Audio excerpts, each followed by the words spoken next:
Hello guys, আসসালামু আলাইকুম। আপনারা সবাই কেমন আছেন? আশা করছি সবাই খুব ভালো আছেন।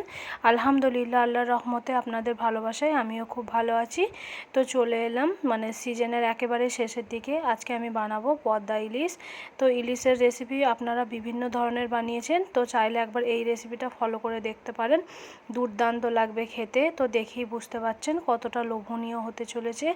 দেখেই বুঝতে পারছেন গরম গরম ভাতের সাথে যদি এরকম এক পিস ইলিশ হয় আর কিছুই দরকার লাগবে না। তো তার জন্য প্রথম থেকে লাস্ট পর্যন্ত দেখার অনুরোধ রইল। একদমই স্কিপ করবেন না। খুবই সহজ এবং সিম্পলভাবে আমি রেসিপিটা শেয়ার করেছি।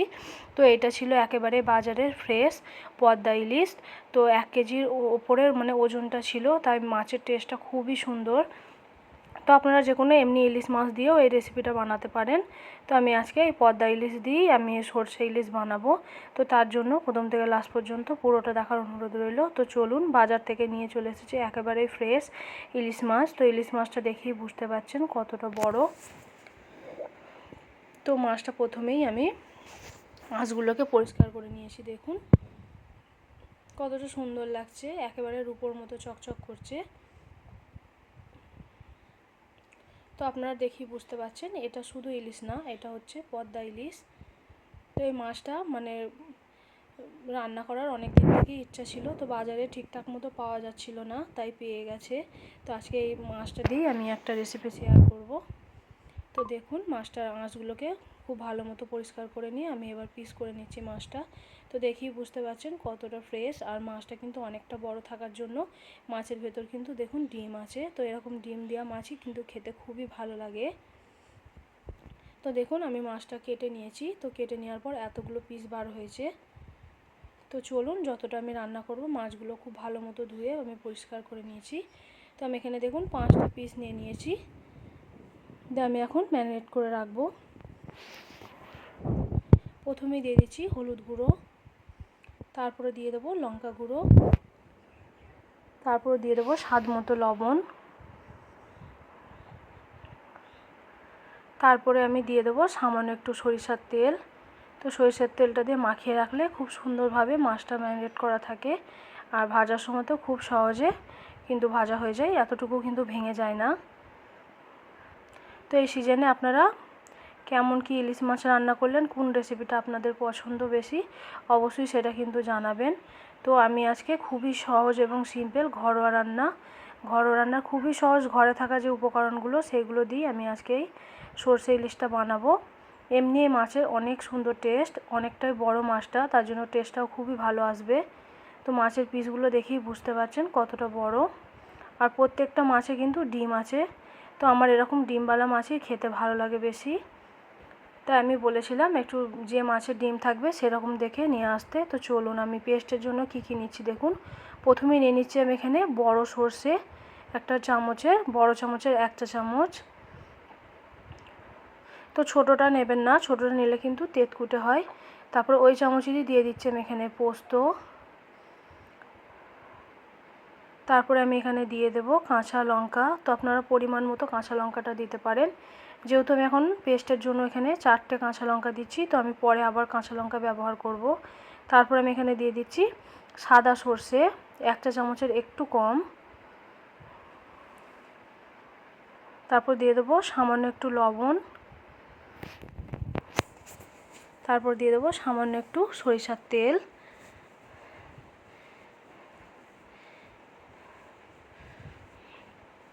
অল্প একটু পানি দিয়ে এটা আমি একটা গাঢ় টাইপের পেস্ট বানিয়ে নেব।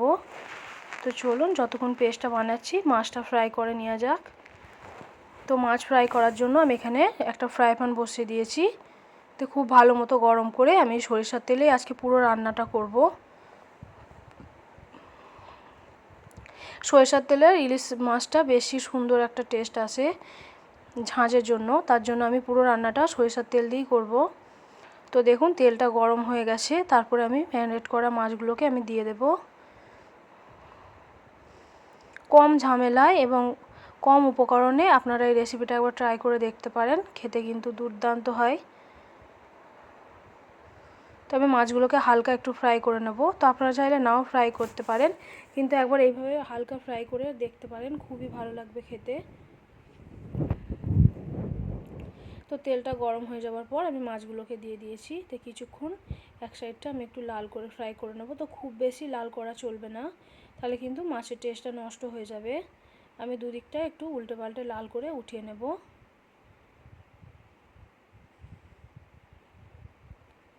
দেখুন একদিকটা লাল হয়ে গেছে, আর একদিকটাও একইভাবে একটু হাতে সময় নিয়ে লাল করে ভেজে নিচ্ছি আমি।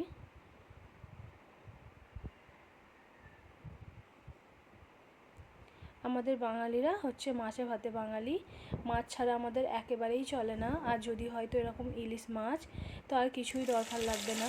তো অনেকে আছে যে মাছের তেলটা দিয়ে ভাত খেতে খুবই পছন্দ করে, আমারও খুবই ভালো লাগে। তো দেখুন আমি এই দুপিঠটা উল্টে পাল্টে এবার আমি একটা প্লেটের মধ্যে উঠিয়ে নেব, আর কিছুক্ষণ লাল করে ভেজে নেব। তো খুব বেশি শক্ত করে ফ্রাই করব না আমি।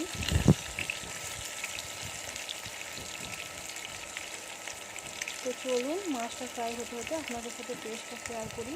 তো আমি এরকম মিক্সিতে একটু গাঢ় করে পেস্টটা বানিয়ে নিয়েছি। তো যেহেতু দেখুন সরিষার ছিলকাগুলো আছে, তো এই ছিলকাগুলো দিলে কিন্তু তেতো লাগবে, তার জন্য আমি একটা ছাঁকনির সাহায্যে আমি ছিলকাগুলোকে ছেঁকে একটা পাতলা একটু পেস্ট বানিয়ে নেব। খুব বেশি পাতলা বা খুব বেশি গাঢ় না। তো দেখুন আমি এখানে একটা জালতি নিয়ে নিয়েছি, আর এরকমভাবে হালকা একটু পানি অ্যাড করে দিয়েছি আমি। তারপরে ভালোভাবে আমি এটাকে ছেঁকে নেব।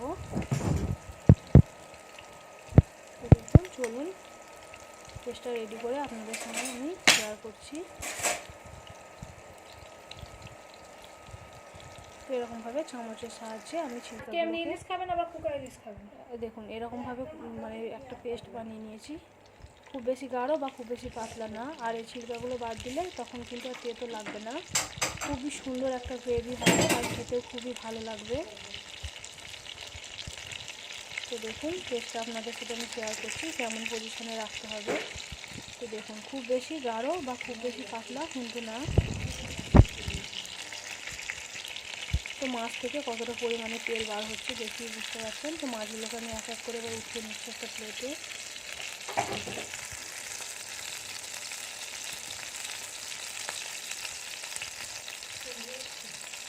তেল বেরোচ্ছে মাছ থেকে।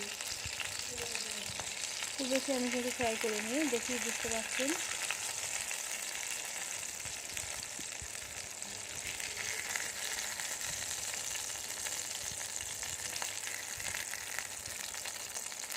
তো আরও কিছুটা পরিমাণে তেল আমি এখানে অ্যাড করে দেবো।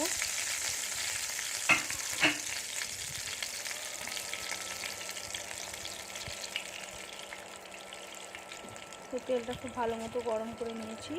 তারপরে আমি প্রথমেই দিয়ে দিচ্ছি এখানে কালো জিরে। ফোড়নেতে কালো জিরেটা দিয়েছি, এতে ফ্লেভারটা দারুণ আসে। এখানে আমি একটু পেঁয়াজের পেস্ট বানিয়ে নিয়েছি, আপনারা চাইলে নাও দিতে পারেন, কিন্তু দিয়ে দেখতে পারেন, খুবই সুন্দর লাগে, গ্রেভিটাও দারুণ আসে। তো আমি প্রথমেই তেলের মধ্যে ফোড়ন দিয়ে আমি পেঁয়াজটাকে দিয়ে একটু লাল করে ভেজে নিচ্ছি, যাতে কাঁচা পেঁয়াজের যে গন্ধটা সেটা না থাকে। তো আপনারা চাইলে পেঁয়াজ বাটাটা স্কিপও করতে পারেন। তারপরে আমি এখানে দিয়ে দিচ্ছি মানে স্বাদ মতো লবণ। তারপরে দিয়ে দেবো আমি এখানে লঙ্কা গুঁড়ো। যেহেতু কাঁচা লঙ্কার আমি পেস্ট বানিয়েছি, আবারও পরে আমি কাঁচা লঙ্কা ব্যবহার করব, তাই আমি 1 চামচের মতো আমি এখানে রেড চিলি পাউডার বা লঙ্কা গুঁড়ো দিয়ে দিয়েছি। তারপর সমস্ত গুঁড়ো যে মশলা সেগুলো আমি 1 চামচ করে এখানে দিয়ে দিচ্ছি। 1 চামচ দিয়ে দিয়েছি ধনিয়া গুঁড়ো, 1 চামচ দিয়ে দিয়েছি জিরে গুঁড়ো, আর 1 চামচ দিয়ে দিচ্ছি হলুদ গুঁড়ো। 1 চামচের একটু বেশি লাগবে হলুদ গুঁড়োটা। দিয়ে খুব ভালো মতো আমি মশলাটাকে কষিয়ে নিচ্ছি। অনেকেই সিম্পলভাবে সরষে ইলিশ বানায়, কিন্তু একবার এইভাবে সরষে ইলিশ বানিয়ে দেখতে পারেন, খুবই সুন্দর লাগে খেতে, আর একেবারেই অন্য ধরনের একটা টেস্ট। তারপরে আমি এখানে যে আমি সরষে, সাদা সরষে, পোস্ত, কাঁচা লঙ্কা যেটা আমি বেটেছিলাম, তো সেই পেস্টটা আমি আগে থেকেই ছেঁকে রেখে দিয়েছিলাম, তো সেই পেস্টটা আমি এখন দিয়ে দিচ্ছি। দিয়ে খুব ভালো মতো কষিয়ে নেব, যতক্ষণ না পর্যন্ত তেল ছেড়ে আসছে ততক্ষণ এই ভালোভাবে কষিয়ে নিতে হবে।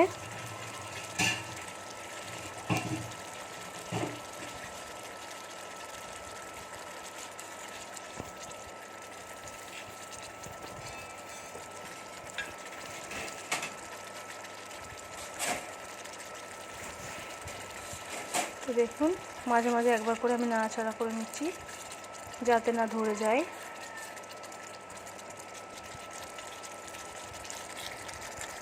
তো দেখুন মশলা থেকে তেল ছেড়ে আসছে।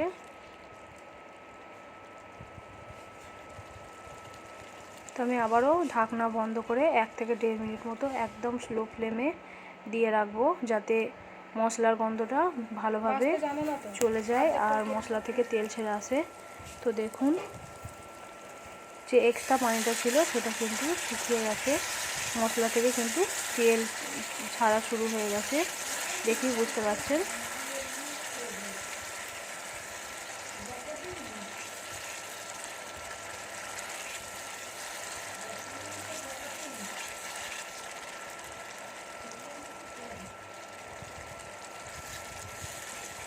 তো আমি কিছুক্ষণ এইভাবেই কষিয়ে নেব যতক্ষণ না পর্যন্ত শুকনো শুকনো হয়ে আসছে। তো দেখুন আগের থেকে কিন্তু অনেকটাই শুকনো টাইপের হয়ে গেছে। আমি ভালোভাবে কষিয়ে নিচ্ছি। রান্নার টেস্ট হয় যেমনভাবে আপনি কষাবেন সেইভাবে টেস্টটা কিন্তু আসে। সিম্পল রান্নাগুলোও কিন্তু যদি একটু ভালোভাবে কষিয়ে রান্না করেন দেখবেন সেটাও খেতে কিন্তু অনেক সুন্দর লাগে। তো দেখুন আমার মশলাটা খুব ভালো মতো কষানো হয়ে গেছে। তো আমি এবার গ্রেভির জন্য পানি অ্যাড করে দেব।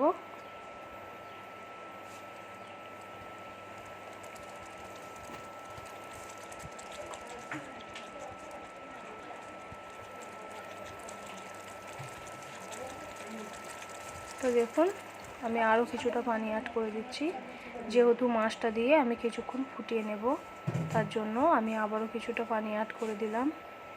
তো আপনারা যেরকম গ্রেভি রাখতে চান সেরকম হিসেবে আপনারা পানিটা অ্যাড করতে পারেন।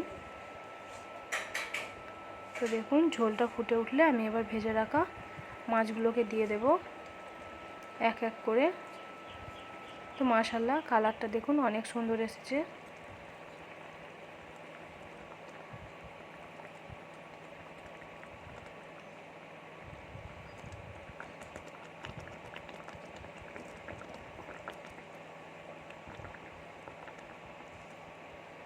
তো মাছগুলোকে দিয়ে আমি এবার ওপর থেকে কিছুটা কাঁচা লঙ্কা, 4 থেকে 5টা কাঁচা লঙ্কা আমি এরকম গোটা দিয়ে এবার ঢাকনা বন্ধ করে 1 মিনিট মতো ফুটাতে দেব। এতে মাছের ফ্লেভারটা দারুণ আসবে, ঝোলের সঙ্গে মিশে যাবে। তো দেখুন আমি 1 মিনিট পর ফিরে আসছি। তো মাছটা কিন্তু ঝোলের সঙ্গে খুব সুন্দরভাবে মিশে গেছে আর গ্রেভিটা দেখি বুঝতে পারছেন কতটাই ইয়াম্মি হতে চলেছে। তো লবণটা অবশ্যই আপনারা একবার চেক করে নিতে পারেন।